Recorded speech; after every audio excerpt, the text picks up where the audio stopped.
మనతో పాటు ప్రస్తుతం మినిస్టర్ సీతక్క ఉన్నారు. ఆవిడతో మాట్లాడదాం. మేడం నమస్తే. నమస్తే మేడం ఎలా ఉంది ఇక్కడికి వచ్చి? అంటే ఇవాళ ఫస్ట్ అవతరణ దినోత్సవం 10th యానివర్సరీ నడుస్తుంది. ఎలా జరిగింది మ్యామ్? అందరం చాలా ఘనంగా ఈ యొక్క తెలంగాణ పండుగ దినోత్సవాన్ని జరుపుకోవడం జరిగింది. దశాబ్ద కాలం అయిపోయి ఈరోజు 11వ సంవత్సరంలోకి అడుగుపెట్టడం సందర్భంగా మేము కూడా మినిస్టర్స్గా మరి ప్రత్యేక అధికారిక కార్యక్రమాన్ని నిర్వహించుకొని మా ములుగు నుంచి ఒక ఆదివాసీ బిడ్డ ఈ యొక్క డ్రామా జూనియర్స్ ప్రోగ్రాంలో సెలెక్ట్ అవడంతో నన్ను ప్రత్యేకంగా జీ తెలుగు వారు ఆహ్వానించడం జరిగింది. అంటే దాదాపుగా అంటే మారుమూల అటవీ ప్రాంతాల నుంచి ఆదివాసీ ప్రాంతాల నుంచి ఇలాంటి పట్టణాల్లోకి వచ్చి ఆర్టిస్టులుగా లేదా ఇట్లాంటి షోస్ ఎప్పుడు కూడా చేసినటువంటి దాఖలాలు లేవు. అందులో వెరీ బ్యాక్వర్డ్ గొత్తికోయ ట్రైబ్స్ ఇతర ట్రైబ్స్ నుంచి ఇక్కడికి అందరూ వచ్చారు. వాళ్ళందరితో నేను కరోనా టైంలో కానీ గత దాదాపు 10 years నుంచి వాళ్ళ కష్ట సుఖాలలో భాగం పంచుకున్నా. ఈరోజు ఒక అడుగు ముందుకేసి ఈ ప్రపంచంలోకి వచ్చి మా యొక్క జీవితాలను ఉన్నది ఉన్నట్టుగా చూపించడం కోసం డ్రామా జూనియర్ షో చేసిరు. అది చాలా సంతోషం అనిపించింది. అందుకనే ఇక్కడ ఈరోజు ఇలా గడపడం జరిగింది. హలో అండి, అందరికీ నమస్తే. జీ తెలుగులో డ్రామా జూనియర్స్ సీజన్ 7 స్టార్ట్ అయ్యింది ఈరోజు.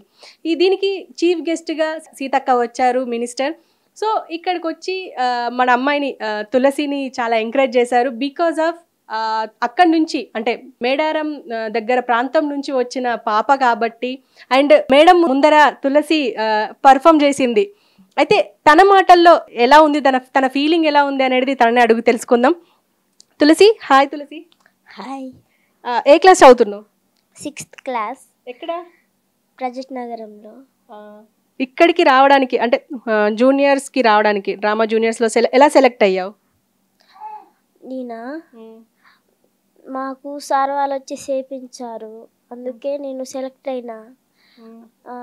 మనోజ్ సార్ వాళ్ళు కూడా వచ్చి మాకు చేపిస్తే నేను సెలెక్ట్ అయినా కాబట్టి తెచ్చిండ్రు. ఏం స్కిట్ ప్లే చేసినావు, ఎట్లా నటించినావు?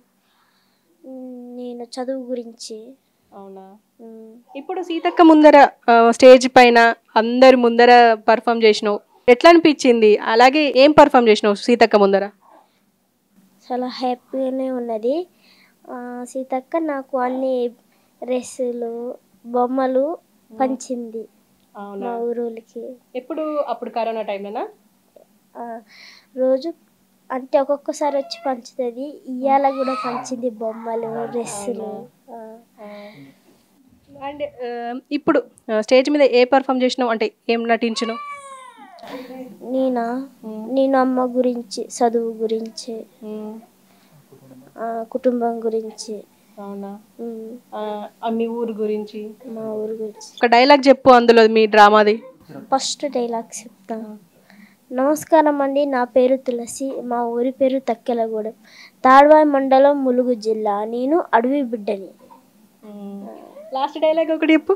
లాస్ట్ డైలాగ్, నేను ఆశల్లో ఉండాలనుకోవట్లేదు, నా ఆశయాన్ని నిలబెట్టుకోవాలి అనుకుంటాను, అందుకోసం చదవాలనుకుంటాను, మా ఊరిని చదివించాలనుకుంటాను, మా ఊరికి అండగా నిలిచుంటా. ఏమవుతావు తులసి పెద్దగా అయిన తర్వాత? ఇప్పుడు 6th క్లాస్ కదా, ఏమవుతావు పెద్దగా అయ్యాక? నేను డాక్టర్. డాక్టర్ అవుతావా? డాక్టర్ అయ్యి అందరికి ట్రీట్మెంట్ ఇస్తా అంటావా? మీ ఊర్లో ఇస్తావా, పట్నంకి వస్తావా?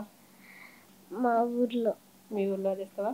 ఎలా ఉంది సార్ మీ ఫీలింగ్ ఎలా ఉంది? అంటే పాప ఇక్కడ వరకు వచ్చింది అంటే జనరల్గా ఇక్కడ దాకా రావడం అంటేనే కష్టం, అలాంటిది ఒక మారుమూల గ్రామం నుంచి ఇక్కడ దాకా వచ్చారు. ఎలా ఉంది మీ ఫీలింగ్? మాకు చాలా హ్యాపీగా ఉంది మేడం. నా బిడ్డ అయినందుకు చాలా గర్వపడుతున్నా. మా లైఫ్లో హైదరాబాద్ చూస్తాం అనుకోలేదు మేడం. 30 సంవత్సరాలు పిల్లల్ని కన్నా కానీ చదువు లేదు, ఇలాంటిది ఏదో తెలియదు మేడం. మాకు స్టేజ్ కాడికి ఏం మాట్లాడాలి, ఇప్పుడు ఏం మాట్లాడాలి కూడా అర్థమవుతలేదు, తెలియదు మేడం. పర్లేదు, మీరు ఏం మాట్లాడాలనుకున్నా, మీరు ఏం చెప్పాలనుకున్నా చెప్పొచ్చు. అలాగనే మాకు భవిష్యత్తు లేకున్నా మా పిల్లలైనా భవిష్యత్తు మంచిగా ఉండాలి, చదువు మంచిగా ఉండాలి, చదువుకోవాలి అన్నది ఒక్కటే మాకు చాలు మేడం. ఇక వాళ్ళని మాకు చదువు లేకపోవటం వల్ల పిల్లలు అలా పిల్లలు అయిపోయినాం, కానీ మాకు ఇప్పుడు ఆ పిల్లల్ని పోషించాలంటే ఎలా అని ఇప్పుడు బాధ అనిపిస్తుంది మేడం. కానీ ఇప్పుడు సీతక్క కంట్లో పడ్డారు ఖచ్చితంగా ఇంకెక్కువ అంటే ఆల్రెడీ మేడం మీకు చాలా హెల్ప్ చేయడానికి ట్రై చేస్తుంది. అటు ఒక పక్క మీకు సరుకులు అవి కూడా తీసుకొచ్చి ఇచ్చారు కరోనా టైంలో, కానీ ఈవెన్ ఇప్పుడు కూడా తీసుకొస్తున్నారు అని చెప్పేసి వినిపిస్తుంది. అంటే ఇప్పుడు ఎలా ఉందంటారు? ఇప్పుడు మీ పరిస్థితి అక్కడ ఊర్లో పరిస్థితి ఎలా ఉందంటారు? ఊళ్ళో పరిస్థితి అంటే మేడం, అప్పుడు మేడం కరోనా వచ్చినప్పుడు బాగా హెల్ప్ చేసింది సీతక్క మేడం. ఆమెనే మాకు అండ, మా గూడెలకైనా పేదవారికి అందరికీ సీతక్కనే. ఇప్పుడు మాకు నూనె దొరకకపోయేది, షాపులలో పోతే దొరకకపోయేది, నూనె సామాన్ కిరాణా సామాన్ ఏది దొరకకపోయేది. అలాంటిది సీతక్క నెలకోసం 2 సార్లు వచ్చేది మా ఊళ్ళకి, మా గూడెలకి వచ్చి సరుకులన్నీ ఇచ్చి సౌకర్యం మంచిగా చేసేది. ఇప్పుడు మాకు అండ సీతక్కనే. వాళ్ళకి ఆమె మాకు చాలా చాలా అండగా ఉంటుంది, హెల్ప్ చేస్తుంది, అన్ని సౌకర్యాలు మంచిగా చేస్తుంది మేడం. ఇప్పుడు పాప ఇక్కడ వరకు వచ్చింది, డెఫినెట్గా ఇక్కడ ఆపకుండా ముందు ముందు తీసుకెళ్లాలని మేము కూడా కోరుకుంటున్నాం. మీరేమనుకుంటున్నారు? అంటే ఎంత చదివిస్తా అంటారా? ఎంత చదివినా చదివిస్తాం మేడం. ఆమెకి ఆమె లైఫ్ హ్యాపీగా మాకు అంతే చాలుగా. ఆమె ఇక్కడ దాకా పోయినా చాలా మాకు అదే సంతోషం మేడం. మీ స్నేహితుల మధ్యలో ఎట్లుంది? అంటే మన పాప బయటకు వెళ్ళింది, ఇప్పుడు పట్నం దాకా వచ్చింది అంటేనే కొంచెం ఒక రకంగా ఉంటుంది. అలాంటిది ఇప్పుడు డ్రామా జూనియర్స్లో అందరు ముందర 1,00,000 మంది చూస్తూ ఉంటారు. ఎట్లా ఉంది? ఇక నాకు అది చెప్పుకోలేనంత గర్వంగా ఉంది మేడం. చాలా హ్యాపీ అంటే హ్యాపీ. డ్రామా జూనియర్లో సెలెక్ట్ అయినా నాకు చాలా సంతోషంగా ఉంది. ఇప్పుడు పాపని ఇక్కడ వరకు తీసుకొచ్చారు, ఫస్ట్ ఎట్లా అప్రోచ్ అయ్యారు మీ దగ్గరికి? ఇది ఈ డ్రామా జూనియర్స్ ఉంటుంది అనేసి. ఫస్ట్ అంటే మేడం, పిల్లలు మామూలుగా సంతోష్ సార్ అని ఉన్నారు. ఆయన ఇక మాకు పిల్లలకి స్కూల్ చెప్పేది మేడం. ఆయన వాటిని చెప్పుకుంటా మంచిగా మా తులసి మంచిగా చేస్తుంది, ఈమె మంచిగా ముందు ప్రపంచానికి యాక్టివ్గా ఉంటుంది, ముందు అడుగు వేపియాలి తులసిని ఆయన లక్ష్యం ఆయన తీసిండి. ఇక ఆయన ద్వారాగా డ్రామా జూనియర్స్లో తులసి సెలెక్ట్ అయింది. ఇప్పుడు సీతక్క ఏమంటున్నారు? ఇందాక సీతక్కతో మాట్లాడారు కదా, ఏమంటున్నారు? సీతక్క మీకు అండగా ఉంటా అని సీతక్క సపోర్ట్ ఇస్తాను. మాకు సంతోషం అదే చాలు మేడం.